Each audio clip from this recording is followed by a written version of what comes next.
made with spoken. The House on Cherry Street, by Jennifer Lamont, Leo. Digital narration performed by narrator's custom voice 2. I have persuaded Betsy to drive me to Cherry Street on a Tuesday, which seems fitting, though I do not explain why. We nearly miss our turn, as the landmarks have changed. Cherry Street is not what it was. The Nickersons' fine brick house on the corner is gone, replaced by a filling station where young men in grease-stained overalls pump gasoline into automobiles and shout to one another over the noise. The Widow Palmer's cottage is now a shop selling tires. Progress, they call it. I call it a great deal of noise and unpleasant smells, but I have been told my opinions on the subject are not in keeping with the times, and I have accepted this as a compliment. Betsy is my brother Robert's granddaughter, christened Elizabeth, after our relation, Elizabeth Channing, who was the last to keep house on Cherry Street, though no one has called her anything but Betsy since she was in pinafores. She has Robert's kind eyes, and his steady hands, though at present the steadiness is somewhat compromised by grief.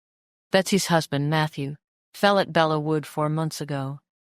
She has worn black ever since, along with a gold ring on a chain around her neck, and a somber expression I recognize, as surely as if I were looking into a mirror set 60 years deep. It is that expression which has brought us here today, though Betsy does not yet know it. "You are quite sure about this, Aunt Charlotte?" she asks, helping me down from the automobile, a handsome Dodge Roadster with a rumble seat. She drives the thing herself, which I find both alarming and admirable. In my day, a woman might drive a horse and buggy if she were brave and the horse were agreeable. But these machines are something else entirely. Betsy handles the gear shifts with the same quiet competence she applies to everything, including her sorrow. "I am quite sure," I say. "Elizabeth wrote to me last month, after she and George moved to their daughters in Philadelphia. She said there's still an old trunk of mine in the attic, and would I like to come look through it before the house is sold? She left the key with the Petersons next door. The Historical Society is to have whatever I don't want, and heaven knows they're welcome to it. But I should like to see the old place once more while it is still itself. This is true, as far as it goes. It is not the whole truth. The whole truth is in the old cigar box I am carrying under my arm, wrapped in brown paper and tied with string. But we will come to that presently.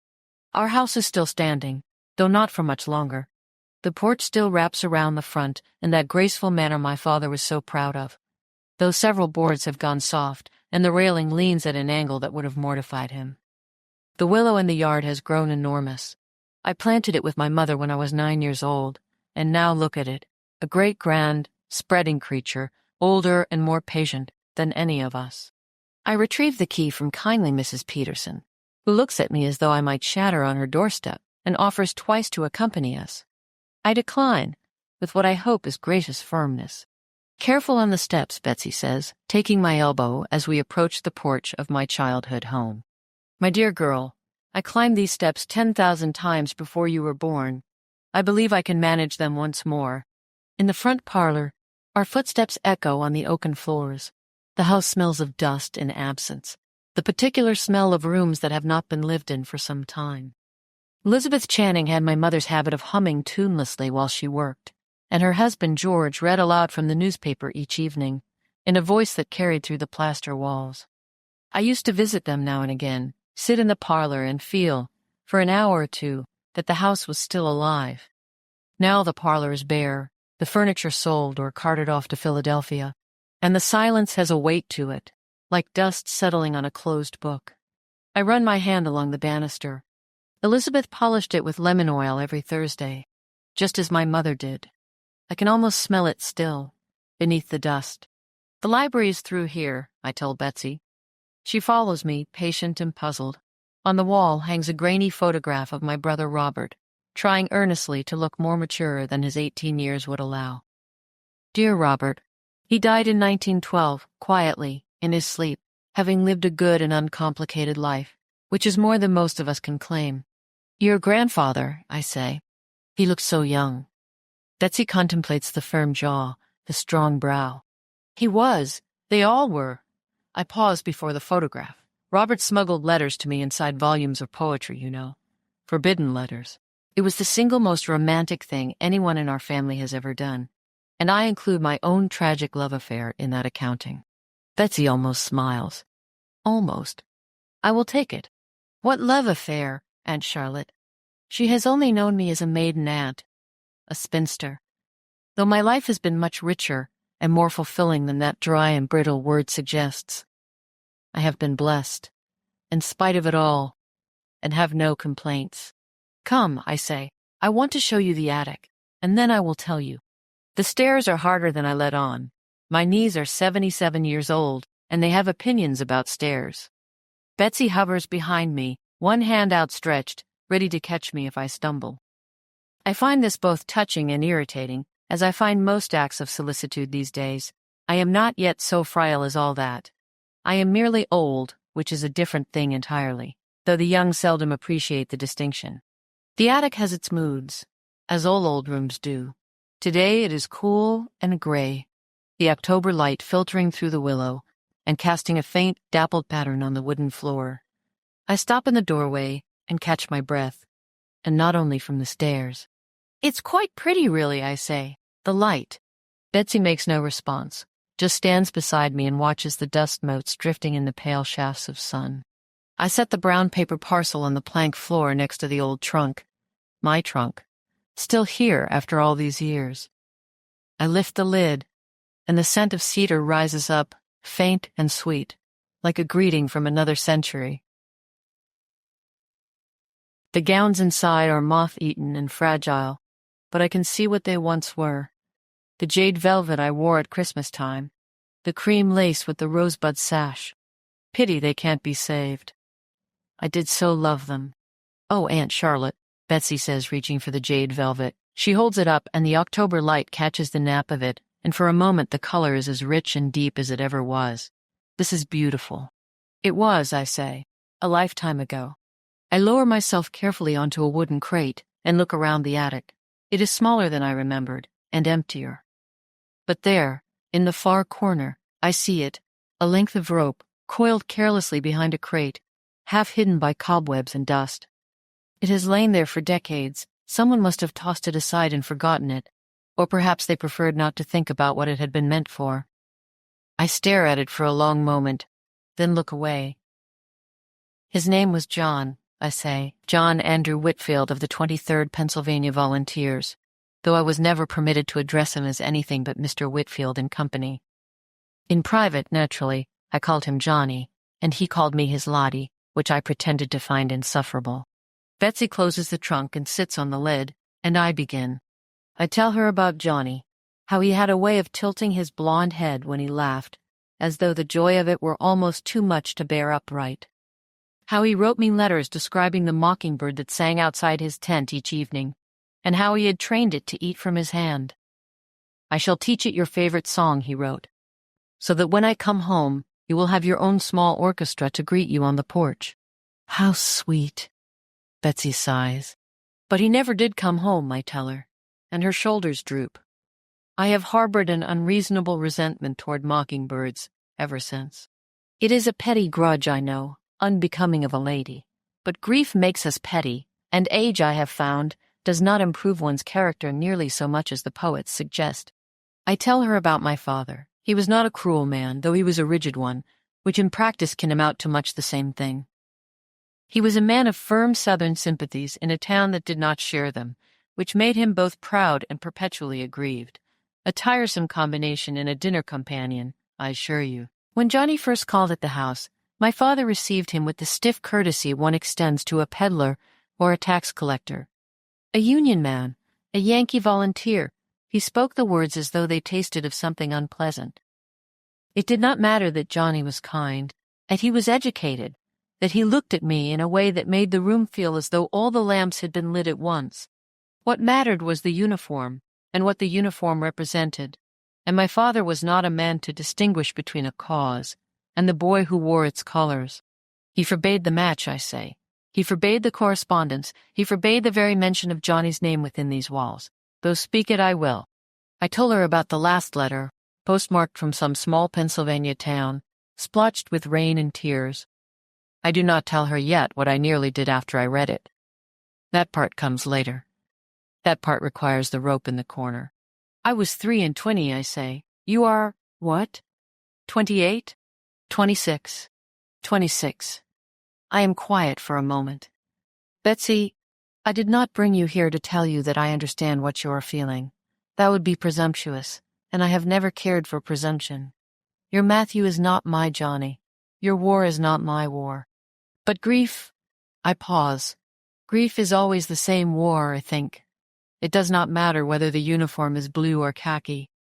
Betsy says nothing. Her fingers fidget with the ring on the chain around her slender neck. I want to tell you something I have never told anyone. My eyes go to the rope in the corner, and Betsy's follow. On a Tuesday evening in November of 1864, I climbed these stairs with great deliberateness, as though I were ascending to keep an appointment I had made some time ago and could not in good conscience cancel. I was wearing the cream lace with the rosebud sash, which seems a vain detail to mention, but I had always felt most like myself in that dress, and I supposed I wanted to be fully myself for whatever came next. Betsy's face has gone very still. Her gaze moves from me to the rope and back again. I had made up my mind, I say simply. I was quite calm about it, which frightened me more than anything. The calmness. I stood right here, and I looked up at that beam, and I was ready. Aunt Charlotte. And then the most ridiculous thing happened. A mockingbird, of all things, began to sing outside that window. In November. It had no business singing in November. And I thought of Johnny's letter, and his little mockingbird, and I thought he wanted me to hear music on the porch. He did not want me to hear silence in an attic. I am quiet for a moment. The dappled light shifts on the floor. I wish I could tell you it was a great dramatic moment of revelation. It was not. It was a bird and a memory, and a girl too grieved and exhausted to tie a proper knot. But I have come to believe, I have had many years to come to believe, that God speaks in mockingbirds as well as in thunder, perhaps especially in mockingbirds. The small, stubborn, ridiculous voices that sing when they have no business singing. Betsy is weeping, quietly, and I let her. There is nothing as useless as telling a weeping woman not to weep. I put the rope down, I say, and begged the Lord's forgiveness for nearly throwing away his precious gift of life. And the next morning I came back up to this attic, and I read Johnny's letters again, all of them, from the first to the last. And I read them not as chains, but as, I don't know, as evidence that I had been loved, and that being loved is not a thing that death can cancel, any more than it can cancel the singing of a foolish bird in November. I unwrapped the brown paper parcel. Inside is a cigar box, and inside the box are the letters, every one. Letters of hope and love, passion and pain, life and death. I've carried them for over 50 years, I say. They kept me alive, Betsy. Not as a ghost haunting an attic, but as a woman with a life to live, and a God patient enough to strengthen and guide me on how to live it. I hold the box out to her. I should like you to have them. Aunt Charlotte, I couldn't. You can and you shall. I am 77 years old, and I have no use for arguments. These letters have taught me that love outlasts everything. War, death, stubborn old fathers, half a century of Tuesday evenings. I want them to teach you the same. Betsy takes the box.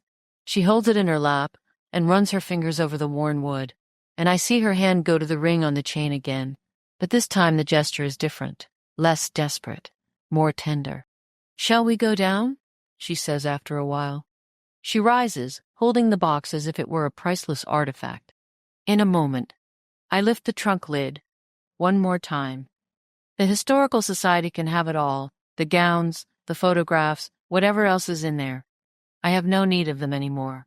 The memories are in here. I touch my temple, and in there.